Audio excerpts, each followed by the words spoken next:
ನಮ್ಮ ಕನ್ನಡ ಇಂಡಸ್ಟ್ರಿಯಲ್ಲಿ ಅದು ಒನ್ ಅಂಡ್ ಓನ್ಲಿ ಅನುಶ್ರೀ ಅವರು. ನಿಮ್ಮೆಲ್ಲರ ಜೋರಾದ ಚಪ್ಪಾಳೆಯೊಂದಿಗೆ ನಾನು ವೇದಿಕೆ ಮೇಲೆ ಬರಮಾಡ್ಕೊಳ್ತೀನಿ ಅನುಶ್ರೀ ಅವ್ರನ್ನ.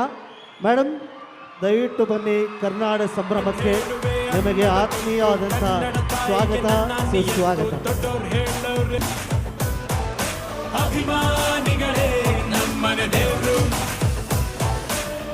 ಪುನೀತ ಕನ್ನಡಿಗರಿಗೆ ನಮಸ್ಕಾರ. ಹೇಗಿದ್ದೀರ ಎಲ್ಲರೂ? ಏನ್ರಿ ಬೆಂಗಳೂರಲ್ಲಿ ಕೊರಿಯೋ ಚಳಿ ಇದ್ರು ನೀವಿಲ್ಲಿ ಬಂದಿದ್ದೀರಲ್ಲ, ಹ್ಯಾಟ್ಸ್ ಆಫ್. ಈ ಚಳಿಲೂ ಕೂತಿದ್ರಲ್ಲ, ಈ ಚಪ್ಪಾಳೆ ನಮಗಲ್ಲ, ಆಕ್ಚುಲಿ ನಿಮಗೆ ಸಲ್ಲಬೇಕು. ಒಂದು ದೊಡ್ಡ ಚಪ್ಪಾಳೆ ಬರ್ಬೇಕಪ್ಪ ಇಲ್ಲಿ ಸೇರಿರುವಂಥ ಎಲ್ಲ ಆಡಿಯನ್ಸ್ಗೂ. ಚಾನ್ಸೇ ಇಲ್ಲ, ಮನೆಯಿಂದ ಯಾರು ಆಚೆನೆ ಬರ್ತಾ ಇಲ್ಲ, ಎಲ್ಲ ಮನೇಲೆ ಗೊಬ್ಬರ ಹಾಕೊಂಡು ಮಲ್ಕೊಂಡ್ಬಿಟ್ಟವ್ರೆ. ಟಿ ವಿ ಎಲ್ಲ ಹಿಂಗೆ ಬೆಡ್ಶೀಟ್ ಹಾಕೊಂಡೇ ನೋಡ್ತಾ ಇರೋದು. ಯಾರು ಪಾತ್ರೆ ತೊಳಿತಾ ಇಲ್ಲ ಗೊತ್ತಾ ನಿಮಗೆ? ಪೈಪ್ ಓಪನ್ ಮಾಡಿದ್ರೆ ಐಸ್ ವಾಟರೇ ಬರ್ತಾ ಇದೆ. ಆ ಲೆವೆಲ್ಗೆ ಬೆಂಗಳೂರಲ್ಲಿ ಚಳಿ ಇದೆ.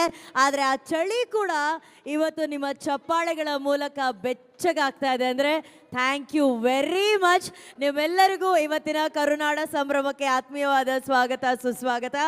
ಈ ಬಾರಿ ಶಂಕರನಾಗ್ ಸರ್ಕಲ್ ಅಲ್ಲಿ ಇರುವಂಥ ಈ ಗ್ರೌಂಡ್ಗೆ ವಿಶೇಷವಾಗಿ ಕರುನಾಡ